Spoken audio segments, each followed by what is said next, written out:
വളരെയധികം കഠിനാധ്വാനം ചെയ്ത് കഷ്ടപ്പാടുകൾ സഹിച്ച് സമ്പാദ്യം ഉണ്ടാക്കുന്നവരായിരിക്കും നമ്മൾ ഓരോരുത്തരും.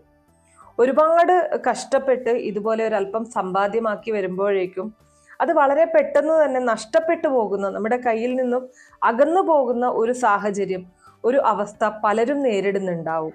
എപ്പോഴും പറയാറില്ലേ, നമ്മൾ രണ്ടറ്റം കൂട്ടിമുട്ടിക്കാൻ പാടുപെടുന്ന സമയത്ത് വളരെ അപ്രതീക്ഷിതമായിട്ട് ജീവിതത്തിൽ വീണ്ടും മറ്റ് പ്രതിസന്ധികൾ കടന്നു വരുമ്പോഴാണ് നമുക്ക് ഒരു നിലയില്ലാ കയത്തിൽ എന്ന പോലെ നിൽക്കേണ്ട അവസ്ഥയുണ്ടാവുന്നത്.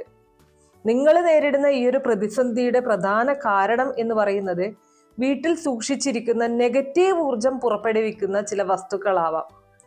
നമുക്കറിയാം, നമുക്ക് എപ്പോഴും പോസിറ്റീവ് എനർജി ഉണ്ടായിക്കഴിഞ്ഞാൽ മാത്രമേ ശരിയായ രീതിയിലുള്ള ഒരു ജീവിതം നമുക്ക് മുന്നോട്ട് കൊണ്ടുപോകാനായിട്ട് സാധിക്കുള്ളൂ.